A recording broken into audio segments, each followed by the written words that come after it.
Hi, it's Amy again, and we're talking Cowboys football this week versus Atlanta. Big win for the Cowboys. Woohoo! It was the best game so far this season.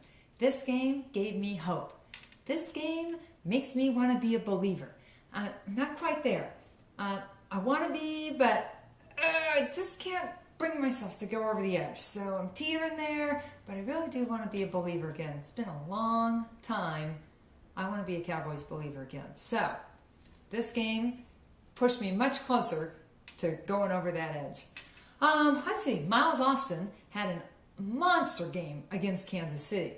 How would he do against Atlanta? Quite well, thank you. I believe that Miles Austin has answered my question. Is the team better off without Terrell Owens? Well, the team is okay without T.O. T.O. man, I love you, but I had to say it. I think Miles Austin could actually be a good replacement for T.O., maybe even a better replacement for T.O. That said, the team may be better off without Roy Williams. Roy Williams was terrible this game, and he's the multi-million-dollar man. I want to see something from him. Roy, show me something. Prove me wrong. Prove to me you're a good receiver, because we're way too far into the season for there not to be any kind of mojo going on between Romo and Williams. Romo. Tony, you had such an awesome game. You were having fun. You were making things happen. You could tell you were out there being large and in charge and kind of almost back to your gunslinger days. It was very exciting. So keep doing it. You were mixing it up to everybody, and for that I have to give credit to Jason Garrett. I really liked that they were going to all sorts of different targets for receivers. We only kept Atlanta off balance, and hopefully it's going to make other opponents look at this tape and say, whoa, what's Dallas doing? We're going to have to prepare differently. So, Tony, you were like your old self. It was fantastic. So keep it up, keep winning, keep the attitude, man. I think we can do a lot more wins with that. Okay, so on the bad side, way too many penalties again. Dallas just can't seem to shake that penalty monkey off their back. However, I do believe that congratulations are in order for Mr. Flozell Adams, who went the entire game without a penalty. Now, there was some question in the beginning. I think the call was against Mark Colombo, and people were questioning if it should have been against Flozell, but it doesn't matter. Flozell had no penalties called on him during this game. So, woohoo! Way to go, Flozell. Patrick Creighton. Patrick Creighton had an awesome punt return.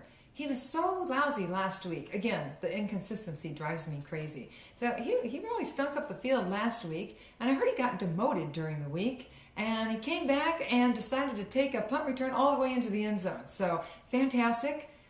Maybe we should tick off Creighton every week to make him exact a good play out of it on the following week. But Creighton, I'd just like to see him get more consistent. He can do it. He has flashes of brilliance, but he just, week to week, you never know which Creighton is going to show up. I thought there was overall good pressure from the defense. I thought Ratliff was again on top of his game and making a lot of things happen. And Keith Brookings, wow, I love this dude. This dude is just out there and he's on fire. He is so revved up and he is so making things happen and just a madman on the field. I think he's fantastic. So Keith, keep it up. He's becoming one of my favorite players, if not the favorite player, because his attitude is just so fantastic, and he is just out there making awesome plays. So, way to go. So next up is Seattle, and I think Seattle's going to be an easy win if Dallas keeps playing the way that they're playing. Seattle's been struggling this year, so I think Dallas can easily beat them. I think Dallas needs to win against Seattle and keep this momentum going into Philly, because wow. The Eagles look good. The Eagles are on a roll, and that's going to be the next big game. So can Dallas beat the Eagles? I think if they win, they've got 2 wins. They win against Seattle, keep improving their game, keep mixing it up to the different receivers, that, hey, chances are good. Going into Philly is always a little more daunting than having Philly come to Texas Stadium, but I'm hoping that the Cowboys can do it by then. So, go Cowboys and beat the Seahawks.